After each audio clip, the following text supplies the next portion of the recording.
Cold winds blow, leaves fall, and the vibrant amaryllis retreats into its bulb, signaling the end of its blooming cycle. But fear not, green thumbs and flower lovers. This isn't the end, but a mere intermission in the amaryllis tale of rebirth. First, let the amaryllis rest. After the blooms have faded, cut the flower stalk but leave the leaves.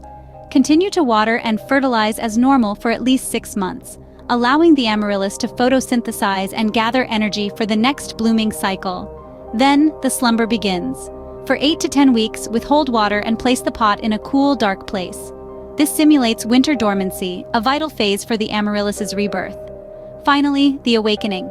Move the pot to a warm place, water it lightly, and soon, a new flower stalk will emerge.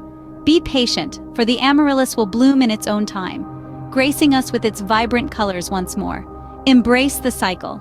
The amaryllis tale is one of patience, care, and rebirth. A reminder that even in the coldest winters, the promise of spring's bloom is never far away.